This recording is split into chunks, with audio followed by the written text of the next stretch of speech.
লিও বেবিকে এখন আমরা ভ্যাকসিন দিব। কাকুর 2 মাস হয়ে গেছে, এখন কিটেন ভ্যাকসিন দেওয়া হচ্ছে। ভ্যাকসিন খায়া ও মামা গো, আমি তো পুরি লাগিয়েছি। কয় কাকু তুমি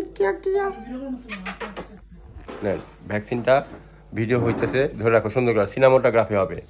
হ্যাঁ, আমার ভ্যাকসিন হবে।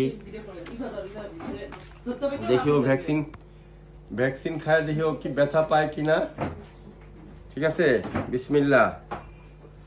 কি ব্যথা পাবে না মনে হয় না, দেখি তো। বিসমিল্লাহ। আরে তো বুঝলোই না, বুঝছে? হয়ে গেছে। হ্যাঁ বুঝছে। বুঝছে কি?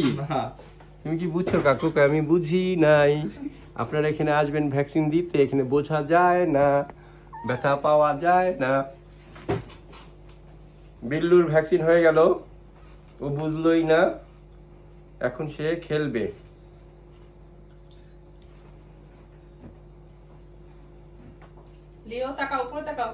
বলে আমার ভ্যাকসিন হয়েছে, আমি কিছুই বুঝি নাই।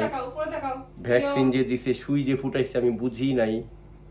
আমার সাথে আমার এক ভাই আসছে, 2 বোন আসছে, আমার আম্মু আসছে, সবাই আমার ভিডিও করতেছে। আমি ডাক্তার আঙ্কেলের কোলে বসে আরামসে ভ্যাকসিন যে দিছি এটা বুঝি নাই। আয় হায়,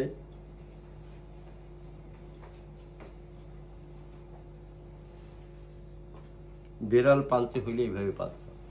পেয়ারসে বেড়ালের সাথে একটা গুড রিলেশন হবে।